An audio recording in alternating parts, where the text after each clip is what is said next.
Bonjour à tous. Alors, le groupe de louanges peut s'installer. Comme ça, on va enchaîner.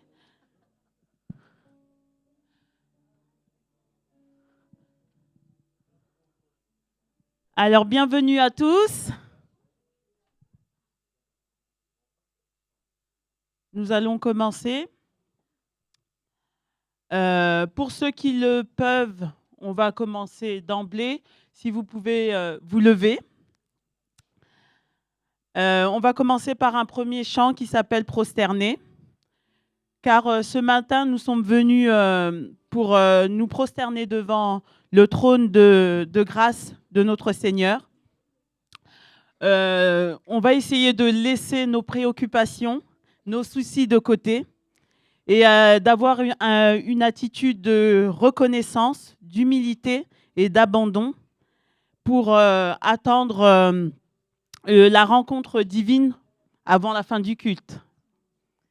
Alors, prosterner.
Seigneur, oui, nous sommes prosternés devant toi aujourd'hui.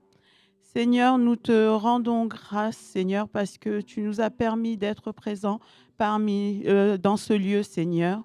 C'est par toi seul, Seigneur, par ton amour que nous sommes là, nous sommes debout face à toi, Seigneur. Nous te remettons ce culte entre tes mains, Seigneur. Viens et remplis nos cœurs de la paix. Apprends-nous à t'écouter, Seigneur, à te louer, à t'obéir et à mettre en pratique tes commandements. Amen. Alors, je vais vous demander de vous asseoir. Nous allons commencer par un premier verset dans Romains 12, versets 1 à 2. Je vous invite donc, frères, à cause de cette immense bonté de Dieu, à lui offrir votre corps comme un sacrifice vivant, saint et qui plaise à Dieu. Ce sera là, de votre part, un culte spirituel.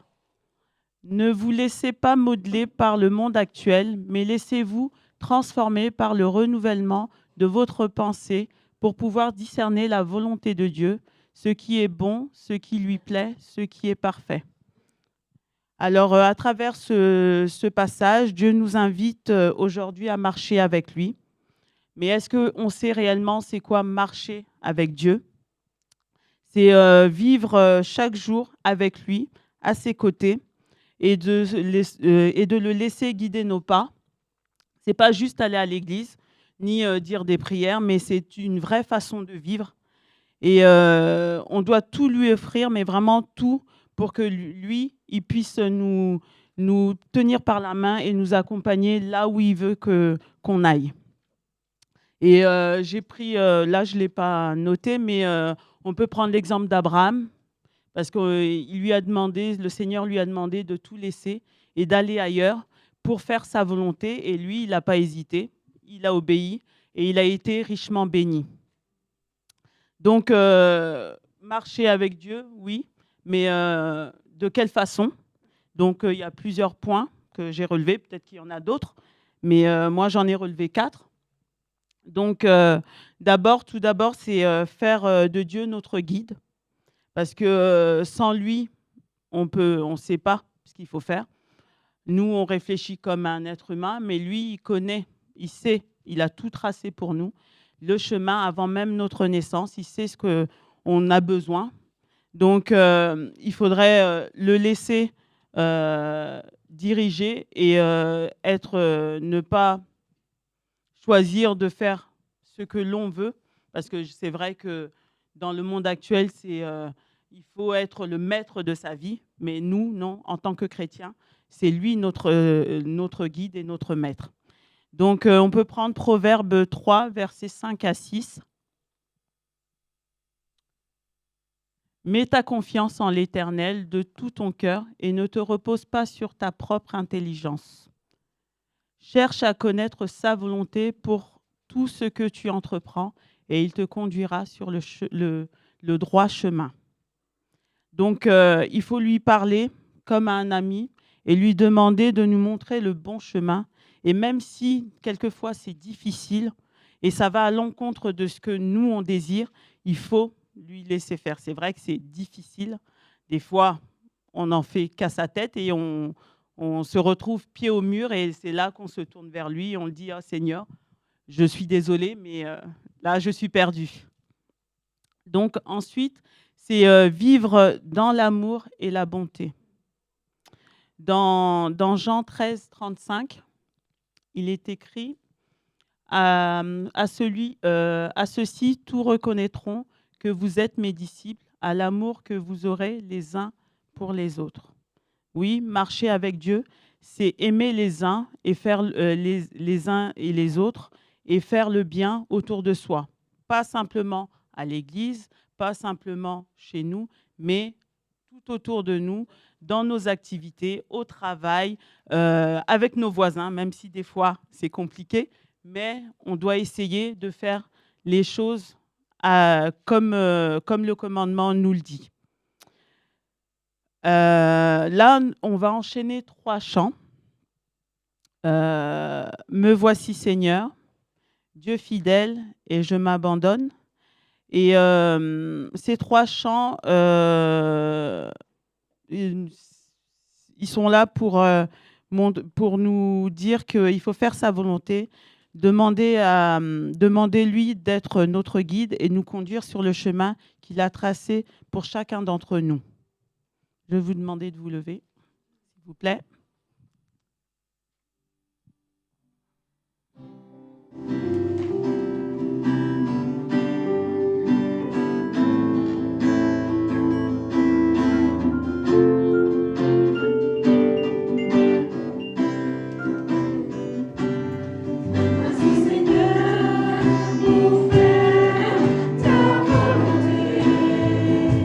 Je te donne le cœur et tout te l'est.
Tu me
vous asseoir.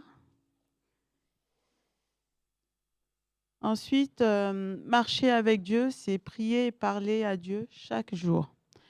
La prière permet de nous rapprocher de Dieu, d'avoir cette intimité profonde et nous permet de partager nos joies, nos peines, nos tristesses, nos interrogations, nos inquiétudes. Et dans 1 Thessaloniciens, chapitre 5, verset 17, le 17.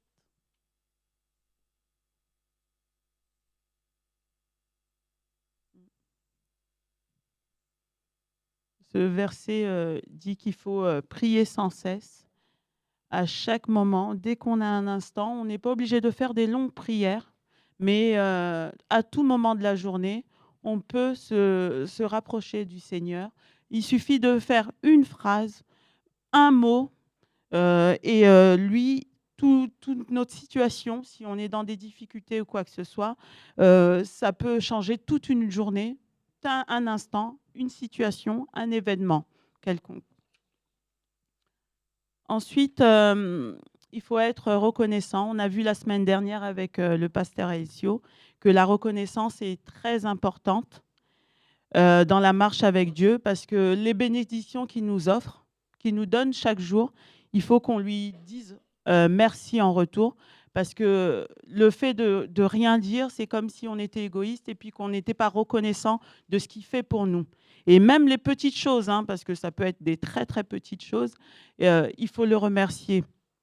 Et dans 1 Thessaloniciens 5, 18, il est dit « Remerciez Dieu en toutes circonstances, telle est pour vous la volonté que Dieu a exprimée en Jésus-Christ. » Donc, dire merci pour la famille, pour la santé, pour la nourriture qu'on a tous les jours, pour le toit qu'on a, pour les amis, les relations qu'on a, le travail qu'on a, pour n'importe quoi, on peut remercier le Seigneur. Et nous, on a un petit rituel, c'est un petit exemple, on a un petit rituel avec les enfants, c'est qu'après la prière du soir, je leur demande de dire deux choses qui remercient. Et donc, à chaque fois, c'est comme ça. Et puis, je leur dis, c'est pas la peine de dire des grandes choses. Ça peut être merci d'aller à l'école, merci d'avoir des chaussures, n'importe quoi, pour leur apprendre que c'est important de remercier pour chaque chose qu'on a. Parce que les autres n'ont pas. Et nous, on ne s'en rend pas compte qu'on a beaucoup de choses et que d'autres veulent ce qu'on a, mais nous, on est tellement accaparés par d'autres choses plus grandes qu'on ne voit pas les petites choses. Donc là, on va chanter 2 chants, Il m'aime et Ébloui. Alors, vous pouvez vous lever. Nous pouvons nous rappeler que quoi que l'on fasse, il nous aime et Dieu est là. Et donc, il ne faut pas avoir peur, même quand on fait des erreurs ou quoi que ce soit, de se tourner vers lui, parce que lui, il a ses bras grands ouverts et il nous attend.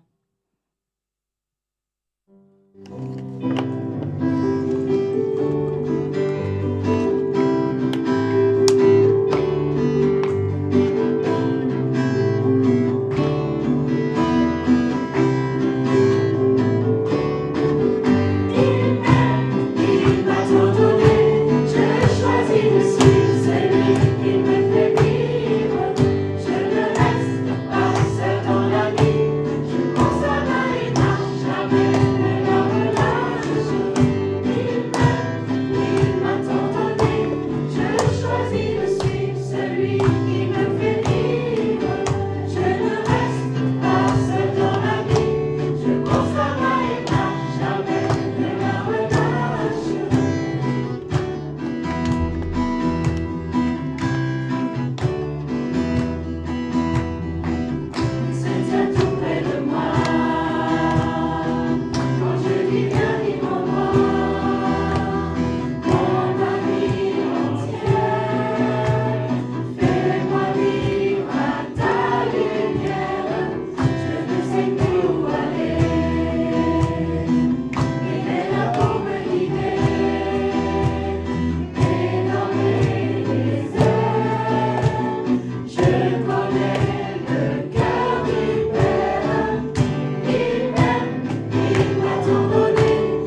Laissons-nous éblouir par l'amour du Seigneur, par sa présence dans nos vies.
Nous voulons te dire merci parce que tu es un Père pour nous, Seigneur. Seigneur, ouvre nos cœurs ce matin pour te louer, pour t'adorer, pour qui tu es. Ouvre nos cœurs, Seigneur, qu'on puisse avoir cette joie que tu nous donnes toute la semaine et les jours à venir. Seigneur, tu connais les cœurs ce matin. Ouvre nos oreilles. Donne à celui qui va nous apporter la parole, Seigneur Jésus, les mots qu'il faut pour nous combler de tout ton bonheur, de toute ta joie, de tout ton amour, Seigneur. Nous te prions, Seigneur, bénis chacun de nous. Tu es notre Père Tout-Puissant. Amen. Amen.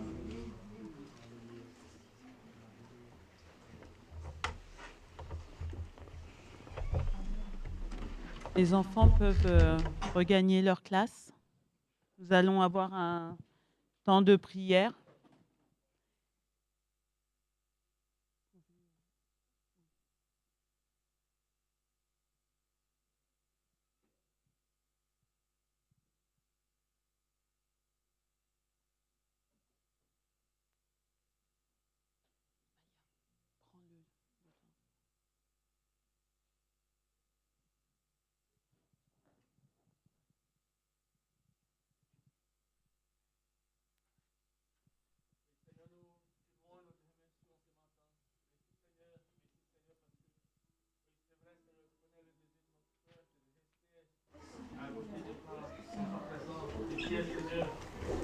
C'est maintenant, ce soir, un jour de plus nous donne la possibilité de le faire. Amen. Au nom de Jésus. Amen. Merci Père, en effet, parce que tu n'es pas resté au ciel, mais par Jésus-Christ, tu es venu régner dans nos cœurs. Tu as établi déjà ton royaume dans nos cœurs. Ce matin, nous venons avec toi, Seigneur, et nous voulons t'adorer, te louer, te remercier, Seigneur, faire monter vers notre Père toute la louange qui lui mérite toute l'adoration, parce que c'est toi qui as changé toutes choses dans nous. Et c'est toi qui règnes dans nos vies. Oui.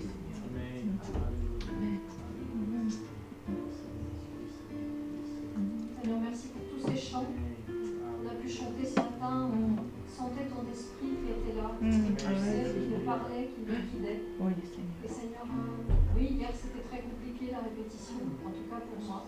Et ce matin, j'ai vraiment prié pour que les choses puissent être différentes. Et Seigneur, merci parce que tu es celui qui répond aux prières. Et tu nous bénis, tu nous donnes ton Saint-Esprit avec joie, avec abondance. Amen. Amen, oui, gloire à toi, Seigneur, béni soit ton Saint-Nom. Seigneur, oui, ce matin, nous avons chanté, c'est vrai, mais ce n'était pas qu'un chant, Seigneur. C'était un cri de cœur, c'était une prière, Papa, que nous avons adressée. Nous nous prosternons, Père, devant toi ce matin. Tu nous connais parce que c'est toi qui nous as créés. Tu nous appelles par nos prénoms. Tu connais quand nous nous asseyons, quand nous nous levons. Père, ce matin, nous voulons vraiment nous abandonner. Nous abandonner totalement. Père, viens, prends tout.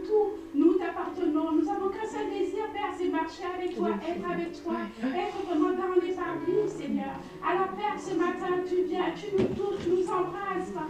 Et tu enlèves toutes choses, Papa, qui ne te glorifient pas, Seigneur, parce que nous voulons rentrer, Papa, dans cette saison de sanctification. Nous voulons te servir, Papa, avec un cœur sincère, un cœur rempli de ton amour, Seigneur. Alors ce matin, embrasse, Papa, par le feu de ton esprit, Seigneur. Viens, Papa, touche chacun de nous, Seigneur. Et Seigneur, je prie que ce matin, que ceux qui sont fatigués, ceux qui sont chargés, Seigneur. Père, je prie, Papa, qu'ils soient, Papa, qu'ils sortent de ce lieu, Seigneur, transformés par le feu de ton esprit, Seigneur. À toi soit la gloire, à toi soit la louange, Père, pour les siècles des siècles, Seigneur. Merci, Père, c'est dans le nom puissant et glorieux de Jésus. Amen, Seigneur.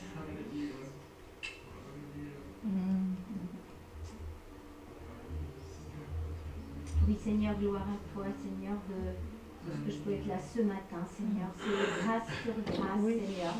Vraiment grâce sur grâce, chaque jour, Seigneur. Merci parce que oui, tu es mon Père, tu es notre Père. Avant notre naissance, tu nous connaissais déjà. Tu savais déjà tout, Seigneur. Alors merci pour ton immense amour. Tu nous aimais déjà avant notre naissance, Seigneur. Ça me dépasse complètement, mais je le crois. Je crois, Seigneur, aussi, Seigneur, ce que tu as dit dans Exode. Quand Moïse a demandé, Seigneur, montre-moi ta gloire. Il n'y a pas eu l'ouragan, Seigneur. Et tu l'as mis dans le creux du rocher. Et il y a eu un souffle léger. Et tu disais, l'Éternel, l'Éternel, miséricordieux et compatissant, lent à la colère et riche en bonté. Et encore plein d'autres choses, tu lui as dit, Seigneur. Mais merci, parce que tu es miséricordieux, lent à la colère et riche en bonté. C'est pour ça que je suis là ce matin, Seigneur. Je te remercie pour chacun qui est là, des enfants aux plus âgés, Seigneur. Oui, Seigneur. Merci parce que ce matin encore, tu veux combler, Seigneur, nos cœurs. Oui. Tu veux encore nous guider, nous purifier, Seigneur, nous encourager, parce que tu n'as de cesse de nous aimer tous les jours, toutes les nuits, tout le temps, tu nous aimes. Il n'y a pas un instant où tu ne nous aimes pas. Qui est comme toi, Seigneur? Ce matin, je te dis merci. C'est toi qui me fais vivre tous les jours. C'est toi qui me donne le sens à ma vie, Seigneur. Gloire à toi, Seigneur. Amen. Oui, Père, tu ne changes pas. Oui, tu ne changes pas. Tu es fidèle. Et Seigneur, tu connais les cœurs ce matin, comme a dit Elsa. Tu connais les cœurs ce matin. Tu sais, Seigneur Jésus, ce qui se passe. Toi seul peux guérir les cœurs. Seigneur, alors nous te remettons ce matin tous ceux qui sont chargés, fatigués, Seigneur, dans les soucis. Seigneur, souffle sur eux, souffle. Seigneur, souffle sur chacun d'eux. Donne-leur, Seigneur, la paix, la sagesse, l'amour, la joie. Seigneur, et merci parce que tu es un Dieu fidèle. Merci parce que tu nous as promis que tu ne nous abandonneras jamais. Alors, Seigneur, nous venons ce matin te dire merci. Merci pour qui tu es.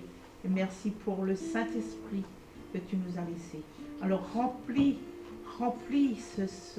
cette maison ce matin, Seigneur, de ta paix, de ton esprit. Remplis-la que nous puissions être dans la joie, même avec nos soucis. Mais que nous ayons toujours ta joie et que nous faisions tout pour toi, Seigneur Jésus. Dans le nom puissant de Jésus. Amen. Amen. Seigneur, merci. Merci d'être là ce matin. On a demandé à ce que tu sois présent dans ce lieu et tu as été là. Tu es là pour nous, Seigneur. Merci, Seigneur, parce que tu nous apprends à marcher avec toi, Seigneur. Nous savons comment faire maintenant. Aide-nous à te rechercher avec un cœur sincère, Seigneur, un vrai cœur, Seigneur. Et apprends-nous à mettre en pratique tout ce que tu nous enseignes jour après jour, Seigneur. Et aide-nous à pardonner les moindres choses de tout ce qui heurte notre cœur, Seigneur Jésus. Et aide-nous à aimer les autres, Seigneur, comme toi tu nous as aimés, Seigneur. Donne-nous la force de te faire confiance, Seigneur, et ôte tout doute et toute peur en nous, Seigneur, pour qu'on puisse marcher avec droiture, Seigneur. Seigneur, apprends-nous aussi à être reconnaissants pour toutes choses, Seigneur, dans nos vies, Seigneur. Et nous te remettons toute notre vie, Seigneur, nos projets et nos choix de tous les jours, Seigneur. Au nom de Jésus-Christ. Amen. Nous allons passer aux annonces.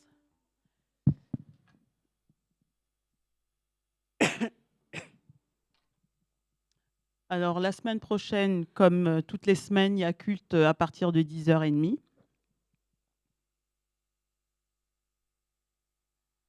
Ensuite, il y a la permanence pastorale ici tous les mercredis. Donc, ceux qui veulent venir s'entretenir avec le pasteur, vous êtes les bienvenus. Donc, de 14h30 à 17h tous les mercredis. Alors, un samedi sur deux, à 10h30, ici à l'église, il y a études bibliques interactives. Donc, je vais demander à Jean-Michel de dire une ou deux phrases pour expliquer.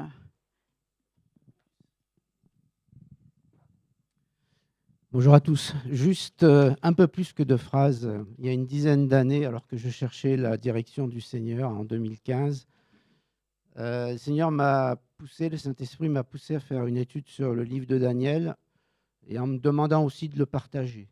Et puis, je ne l'ai pas partagé. Puis cette année, le Saint-Esprit m'a poussé un peu les fesses. Et donc, j'ai réécrit totalement le tout grâce à l'Esprit Saint. Alors, j'ai vraiment à cœur de partager cette étude avec vous pour plusieurs raisons, parce que le livre de Daniel est un livre d'actualité pour nous en tant que chrétiens. Parce qu'il vivait dans un monde bouleversé. On croit aujourd'hui qu'on est dans un monde bouleversé, mais il l'était tout autant à cette époque-là. Et il y a deux grands fils conducteurs dans le livre de Daniel. Il y a la vie de Daniel avec son témoignage, sa vie avec Dieu. Et ça, c'est très, très, très parlant pour nous aujourd'hui à nos cœurs. Moi, ça m'a beaucoup permis d'avancer. Et en même temps, il y a un fil conducteur sur des prophéties qui n'ont été révélées dans l'Ancien Testament qu'à lui, pratiquement. Et ces prophéties, elles enjambent toute notre histoire jusqu'au retour du Seigneur. Et donc, la période à laquelle nous vivons aujourd'hui fait partie de ces prophéties qu'il a reçues pour le monde et pour le peuple d'Israël. Et on a besoin de voir clair, d'avoir du discernement, de comprendre les temps dans lesquels nous sommes, parce qu'on entend beaucoup de bêtises, je ne dirais pas de gros mots, mais d'âneries sur Internet et autre chose. Comme quoi on est déjà rentré dans les 7 années de tribulation, comme quoi les jugements sont déjà commencés, comme quoi un tel c'est l'antichrist, etc. Et au regard de la parole de Dieu, en regardant le livre de Daniel et en l'harmonisant avec le reste des Écritures, on voit qu'aucune de ces choses n'est arrivée encore, parce que la parole de Dieu est progressive, et la prophétie est progressive, et qu'il y a un temps marqué à chaque fois, et on avance dans la prophétie. Alors on se rapproche de ce temps-là, mais on n'a pas encore toutes ces choses. Donc pour ces deux raisons, c'est très, très intéressant d'étudier le livre de Daniel. Tout à l'heure, on a chanté « Je veux te connaître plus ». C'est un moyen de connaître davantage notre Seigneur et puis de connaître aussi ce qu'il a prévu pour le monde, ce qu'il a prévu pour nos vies. Voilà, je vous encourage vivement. Alors, je sais, j'ai travaillé toute ma vie le samedi. Si vous avez des obligations, on peut vous envoyer les études. Il suffit de demander, vous donnez vos mails et on vous enverra les études. Pour ceux qui viendront samedi, 10h30, c'est bien, ça vous laisse le temps de faire des choses avant. Lisez le chapitre 1 de Daniel. On va étudier le chapitre 1 pour commencer. Et pour vous donner le contexte, 2 Chroniques, chapitre 36. Voilà. Je vous remercie et j'espère que vous serez nombreux. Ça m'a fait beaucoup, beaucoup de bien et beaucoup progresser dans beaucoup de choses. C'est un livre très profond et je vous invite vraiment, je vous encourage, voilà, même si vous ne pouvez pas venir à le lire ou à demander les études. Merci.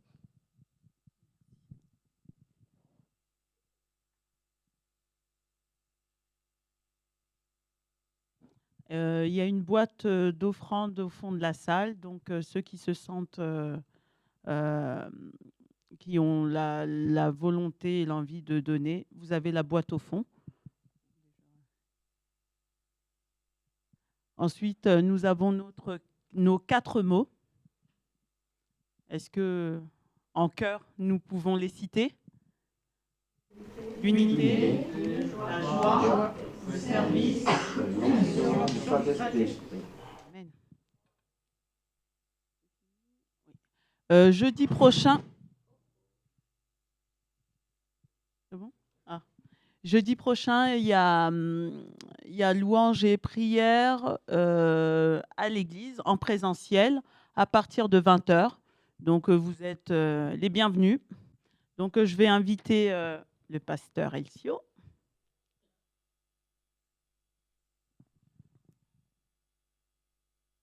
Ça marche maintenant. Oui, c'est bon. Merci, Charlène. Marcher avec Dieu, c'est ma mission.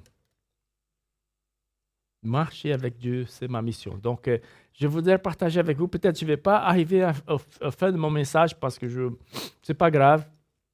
Je vais arrêter à préparer midi, quelque chose comme ça. Mais je voudrais quand même partager avec vous ce matin. Marcher avec Dieu, c'est ma mission. Donc, je marquais ici chez moi que c'est vraiment bien de te voir, Célia, et voir que tu as renoncé beaucoup de choses dans ton pays, ta culture, voilà, ta langue et ta famille pour être là, dans un lieu complètement différent, complètement. Voilà, mais tu es là parce que le Seigneur t'a dit de faire. Et marcher avec Dieu, c'est ça. C'est obéir. C'est obéir. C'est obéir. Et je voudrais dire une autre chose avant que je continue. Si vous n'êtes pas baptisé, si vous voulez vous engager par rapport à la marche avec Dieu, par rapport au baptême, donc venez me voir. On a déjà 2 personnes qui ont commencé à faire la formation pour le baptême, la préparation au baptême plutôt. Donc, si vous êtes là et vous n'êtes pas baptisé, venez me voir ou venez voir un des membres du conseil de l'église et dire voilà, j'aimerais bien m'engager, donc on va faire. D'accord?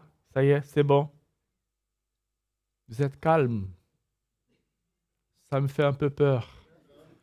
Peut-être c'est Ancilia qui nous a fait réfléchir, rester tranquille. Marcher avec Dieu, c'est ma mission. Donc, lorsque nous regardons les évangiles, on va comprendre que chacun de ces évangélistes avait une vision particulière par rapport à comment on peut marcher avec Dieu. Et en fait, on va voir que tous y avaient une vision dans le même sens. C'est-à-dire, tu aimerais le Seigneur ton Dieu de tout ton cœur, de toute ton âme, de toute ton pensée, de toute ta force, et ton prochain comme toi-même. Vous vous rappelez cette phrase? Qui a dit cette phrase? Non? C'est Jésus qui a dit. À quel moment il a dit? Vous vous rappelez un peu? Quelqu'un lui pose la question. Est-ce que tu peux résumer un peu la loi? Il va dire, voilà, la loi se résume à ces 2 choses. Aimer Dieu sur toutes choses et aimer, voilà, ton prochain comme toi-même.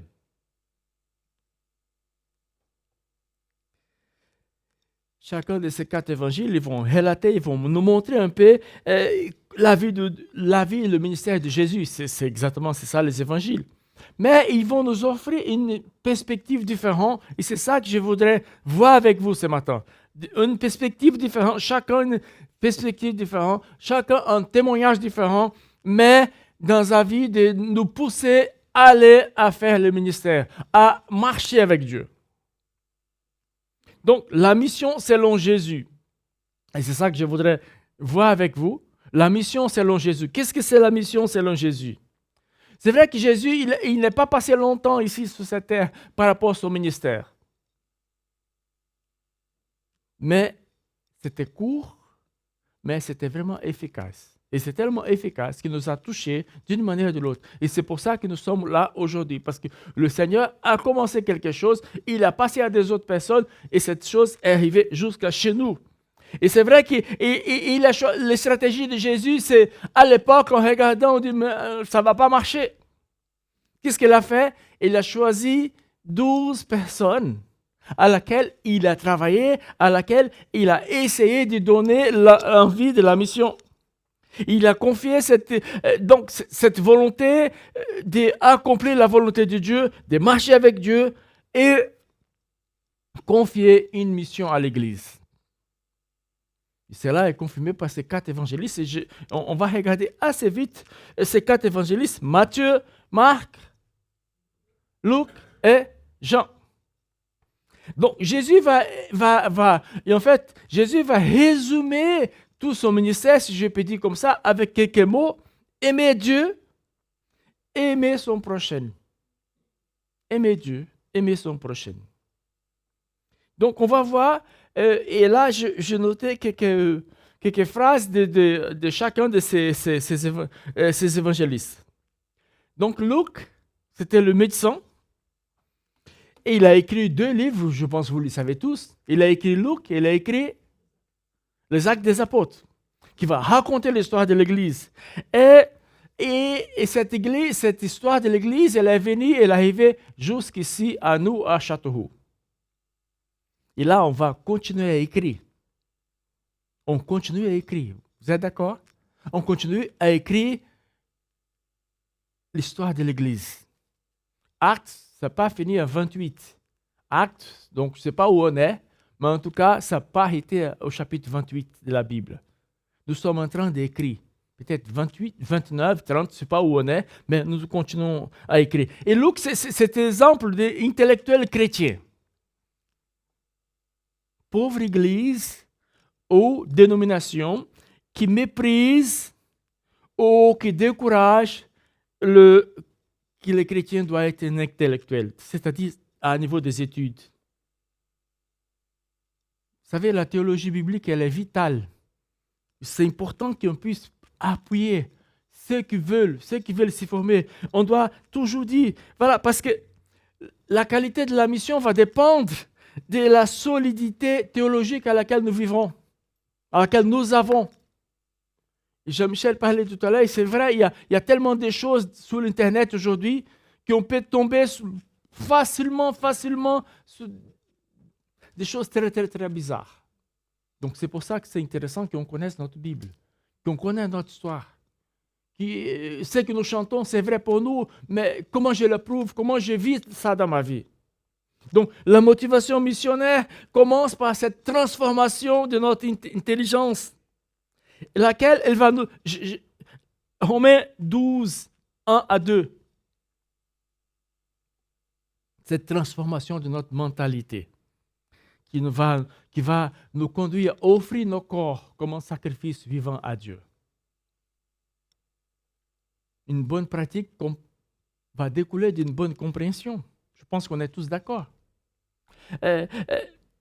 Même si on a une bonne théorie, mais la théorie tout seul ne peut pas garantir beaucoup de choses. On peut voir, on peut comprendre, on peut dire, on peut discuter, mais si on ne vit pas ces choses-là, ce n'est pas la peine, ce n'est pas l'évangile. Et ce n'est pas qu'on veut ici en tant qu'Église. Nous voulons marcher avec Dieu. Et marcher avec Dieu, c'est ça. C'est fait tomber la guitare de Victor ou de Simeon. Oh là là. C'est pas moi, j'ai tapé comme ça, mais ça fait rien. Voilà, c'est pas de miracle, c'est pas. Donc, faut pas penser que ça y est, c'est bon, hein? Ouais, c'est bien. T'inquiète pas, si ça gâte, ton papa va payer un autre. Papa est là pour ça, donc t'inquiète pas, ça y est, c'est bon. Donc, ce n'est pas une théorie, c'est tout simplement, on veut vivre, voilà, cet engagement avec l'Évangile. Deuxième chose que j'ai marqué, c'est par rapport à la mission et l'amour. L'Évangile selon Jean. Jean, c'est l'apôtre de l'amour, on le sait. Donc, on sait que sans l'amour, il n'y a pas de la mission. Pourquoi que Dieu nous a appelés ainsi? Pourquoi que Dieu nous appelle? Ce n'est pas amour. Parce que ce n'est pas l'amour. Pourquoi on va aimer les autres? Jésus a dit, si j'aime ceux qui sont tout simplement, qui sont avec moi, qui sont d'accord avec moi, ce n'est pas grand chose. Mais aimer nos ennemis. Et c'est pour ça qu'elle est là. C'est pour ça que nous, en tant qu'Église, on le soutient. C'est pour ça que nous, en tant qu'Église, on continue à prier pour ceux qui nous font du mal. Les vérités intellectuelles vont toucher le cœur, c'est vrai. Mais dans l'évangile de l'amour, toute la source, c'est de transmettre à l'autre cette bonne nouvelle. Ce que nous avons reçu gratuitement, qu'est-ce qu'on va faire? On va garder pour nous? Non, on va donner gratuitement. C'est ça l'évangile, c'est ça la bonne nouvelle, c'est ça marcher avec Dieu. Ce sont des choses, et Jean va finir son évangile, écoute ce qu'il va dire. Ces choses ont été écrites afin que vous croyiez que Jésus est le Christ, le Fils de Dieu, et qu'en croyant, vous ayez la vie en son nom. Vous ne pouvez pas éviter cet thème central de Jean. Si nous voulons être vraiment une église biblique au cœur de Dieu, on doit le faire. On doit apporter c'est Jésus, le Fils de Dieu. C'est lui qui nous donne la vie éternelle, qui nous donne l'assurance de la vie éternelle. La mission de l'amour, l'évangile de Jean. La mission et les convictions, l'évangile selon Matthieu. Matthieu, c'est intéressant parce qu'il va relier l'Ancien Testament avec le Nouveau Testament. Il va recommencer quelque chose à partir de quelque chose qui était déjà là. Donc, c'est l'évangile des convictions bibliques, sans laquelle il n'y a pas une mission authentique. Quelles sont vos convictions? Est-ce que vous avez déjà posé ce type de questions? Quelles sont vos convictions? Pourquoi que vous venez à l'église? Pourquoi que vous sortez de chez vous chaque dimanche matin? Ou pourquoi vous venez dans une réunion? Ou pourquoi vous venez dans une église? Quelles sont vos convictions? Vous venez tout simplement parce que vous êtes habitué? On vient tout simplement parce que c'est bien de sortir dimanche matin et venir voir des gens qu'on ne voit pas au travail? Quelles sont nos convictions? Il ne suffit pas de penser, d'avoir des bonnes pensées, des bons sentiments. Il faut des convictions solides. Notre vie, ça ne finit pas ici. Notre vie, nous avons une vie éternelle. Le royaume de Dieu est là. Et on vit ce royaume, et ce royaume est éternel. Matthieu va nous montrer que l'appel, c'est universel. Jésus a dit, venez à moi, tous qui êtes fatigués.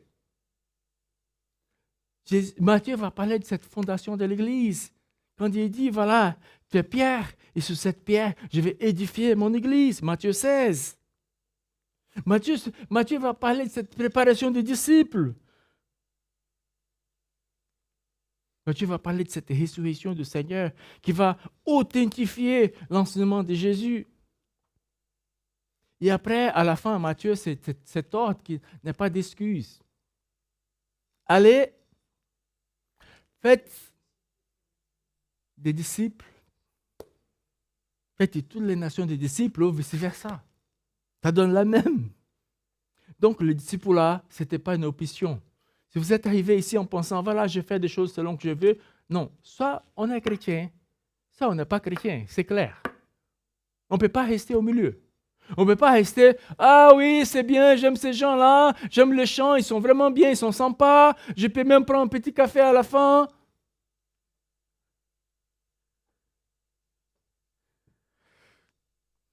C'est plus que ça. C'est plus que ça. C'est plus que ça. Les disciples-là, ce n'est pas une option. On doit faire des disciples. On doit regarder autour de nous et dire, voilà, quel est l'impact que je suis en train d'apporter à côté des gens qui sont autour de moi. Le grand problème d'aujourd'hui, la grande tragédie, si je puis dire comme ça, c'est que nous, en Église, et j'aime mettre dedans aussi, nous, en tant qu'Église, on ne les pratique pas, on ne le vit pas. On veut tout simplement le bénéfice de l'Évangile, les bonnes choses de l'Évangile, mais on ne veut pas les partager. Le résultat, c'est que ce qui se passe, c'est que l'Église, elle perd sa vision. Il n'y a pas de fondement biblique, il n'y a pas de motivation missionnaire. Et dans le monde occidental dans lequel nous vivons, malgré que, l'éducation qu'elle a, beaucoup de chrétiens ne connaissent même pas sa Bible. Et cela, ça va impliquer, ça va nous donner une vision complètement très, très petite de l'Évangile. Parce qu'on n'est pas, on ne lit pas, on ne sait pas qu'est-ce que Dieu a dit. On vient parce qu'on est là et... Heureusement, ce n'est pas le cas de notre Église. On s'esforce pour le faire. Amen. Voilà, on progresse, on avance. Quatrième chose que je voudrais vous montrer, la mission et l'action. Je pense que je vais finir là et peut-être un autre jour on parlera des autres choses que j'ai écrites là. Marc. J'aime beaucoup Marc parce que d'abord c'est pas grand, voilà, mais c'est un gars qui est direct, il est dynamique, il est orienté vers l'action. Je pense que je peux me définir, je suis un peu comme ça. Des fois je ne réfléchis pas beaucoup. Par contre, Suélie, c'est elle qui me fait descendre, voilà le trou, voilà. Mais moi, je ne réfléchis pas beaucoup. Des fois, je me lance. Ça marche, des fois, ça ne marche pas. Mais heureusement, Suélie est là pour me soigner après. Mais Marc, c'est intéressant, c'est qu'il nous rappelle qu'il n'a pas de mission sans aller. Marc 16, 15. Allez partout dans le monde, prêchez la bonne nouvelle. Il répète un peu ce que Matthieu a déjà dit, mais ce n'est pas du discours. Ce n'est pas du discours. C'est une puissance surnaturelle de Dieu en action. Même dans les passages plus difficiles de Marc, voilà, Marc 16, 15 à 18, il nous montre que l'évangile, c'est la puissance de Dieu en action. Selon Marc, la mission est celle-là. Je n'ai pas le droit de réduire Dieu à mes capacités mentales. Et malheureusement, c'est ça que des fois je fais. J'essaie de réduire Dieu dans ma petite boîte. Et là, ça... capacité mentale scientifique, ou limiter Dieu dans mon raisonnement humain. Le monde n'a pas besoin des informations religieuses, mais des certitudes éternelles. La religion, c'est un peu partout, là. Les gens parlent. Mais pour nous, c'est plus que ça. Pour nous, c'est donner l'assurance qu'un jour, voilà, nous serons l'éternité avec le Seigneur. Et là, il n'y a pas de larmes, il n'y a pas de souffrance, il n'y a pas de ceci, il n'y a pas de toutes ces choses qui essayent de nous étouffer. Ces choses n'aura pas. Parce que, voilà, nous avons cette certitude éternelle que nous allons vivre avec le Seigneur. Comme Père m'a envoyé, moi aussi je vous envoie. Jean 20, 21. Et là, je vais finir. Mais je voudrais vous dire que Jésus va établir ce modèle de la mission. La mission s'est faite par amour. Jean 3, 16, vous le connaissez très bien. Dieu a tellement aimé ce monde, nous a aimé qu'il a envoyé Jésus, qui est mort pour nous, pour nos péchés, pour qu'on puisse vivre cette vie éternelle. Donc, la mission s'est faite par amour. C'est fait par sacrifice.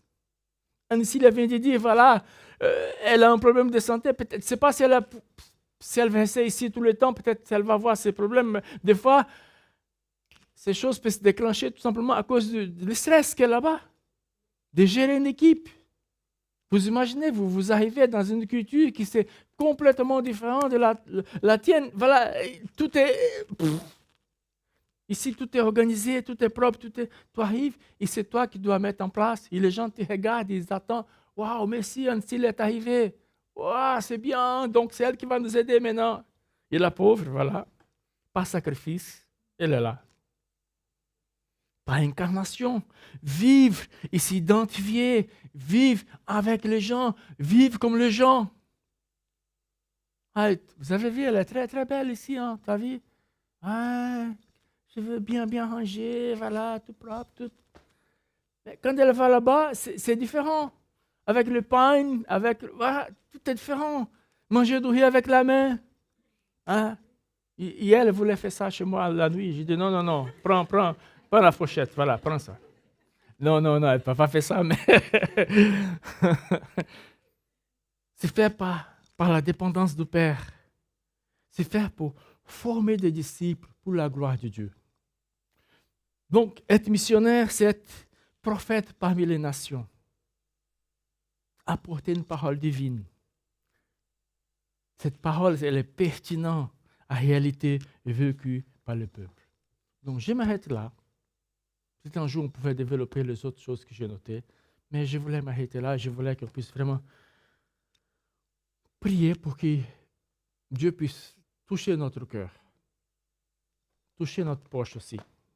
Je sais que tout le monde, c'est serré pour tout le monde, mais il y a beaucoup de gens qui, avec 10 euros, 5 euros, ça fait beaucoup, ça fait la différence. Donc, je voulais qu'on puisse prier pour ça. Et qu'on se rappelle que nous sommes des prophètes pour les nations. C'est nous. Les anges aimeraient bien faire ce type de choses, mais le Seigneur, non. Il y a Elsie, il y a Dumont, il y a Jean-Michel, il y a Victor, il y a Joël, il y a Daniel. Oui, Seigneur, nous voulons te dire merci ce matin. Merci, Seigneur, parce que c'est vrai, on peut chanter, Seigneur, on peut louer ton nom, et c'est beau. Mais on veut aussi, Seigneur, que ces choses soient pratiques dans notre vie, Seigneur. C'est bien de chanter, Seigneur. C'est bien de louer ton nom. C'est bien de sentir la présence de ton Esprit Saint dans nos vies, Seigneur. Mais c'est bien aussi de servir, Seigneur. C'est bien aussi d'aller, d'obéir, Seigneur, de connaître ta parole, Seigneur. Aide-nous, Seigneur. Et pardonne-nous combien de fois, Seigneur, on ferme nos yeux, Seigneur. On ferme nos oreilles. On garde notre argent pour nous-mêmes, Seigneur. Pardonne-nous. Mais aide-nous aussi en tant qu'Église ici, Seigneur, à Châteauroux, à faire ton œuvre davantage. Être davantage impliqué, Seigneur, dans l'évangélisation. et qu'on puisse voir tous ces gens autour de nous, Seigneur, comme des brebis qui n'ont pas de pasteur, comme des brebis qui n'ont aucune direction, Seigneur. Aide-nous, Seigneur, à être là pour eux, pour lui montrer, Seigneur, l'évangile, Seigneur, qui change, la bonne nouvelle.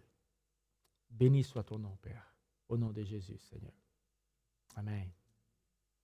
Amen. Que Dieu vous bénisse, que Dieu vous garde. Et je vais laisser la parole à Charlène, elle va revenir. Ah, je te donne 3 minutes encore, hein? C'est bien. Dernière chose que je voudrais vous dire, dimanche prochain, il y aura un autre gars qui va partager, là il va prêcher, va partager la parole. C'est un Français qui est missionnaire en Amérique latine, au Pérou. Donc, il sera là avec nous, avec sa famille. Et je me pose la question, mais ça commence bien pour nous. 2 missionnaires de différents continents qui viennent ici à Châteauroux parler de leur ministère. Et mon désir, c'est que, pourquoi pas, hein, on puisse envoyer des missionnaires. Hein? Qu'est-ce que tu penses, Manu? Claire, ok, Claire, c'est une blague, je sais que maman est toujours inquiète. Je raconte une petite histoire. Enfin, vous le savez, j'étais missionnaire en Afrique. Une fois, on s'est venus à notre église au Brésil et on était dans un magasin. Je ne sais pas pourquoi acheter, je ne sais pas quoi. Il y a une dame qui est venue me voir. Elle dit, ah ouais, c'est le missionnaire. Donc, elle commence. Je ne connais pas cette dame. Et bref, elle m'a dit, et elle avait une petite fille, un peu plus petite que toi, en âge. Hein? Donc, j'ai dit, oh, ah ouais. Donc, la maman a dit, oui, tu sais, ma fille, elle prie toujours pour toi. Et j'ai dit, ah, chouette, c'est bien. Donc j'ai dit à la maman, vous savez, si elle prie pour la mission, Dieu peut l'appeler à devenir missionnaire. Et là, la maman, non, ma fille, non. Ce n'est pas le cas aujourd'hui, mais voilà, je me rappelais de cette histoire. Que Dieu vous bénisse, que Dieu vous garde.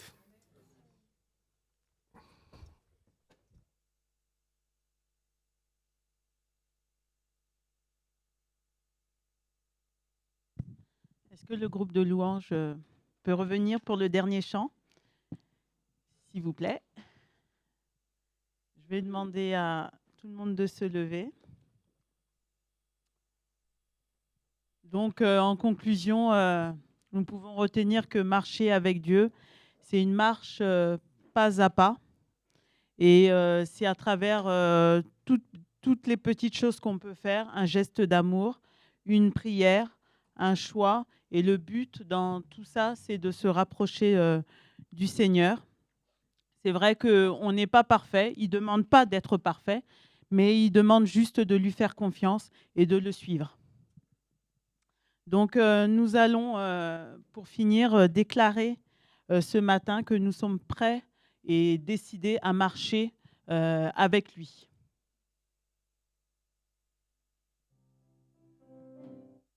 Je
Seigneur, nous te remercions encore pour ce temps qu'on a consacré pour toi.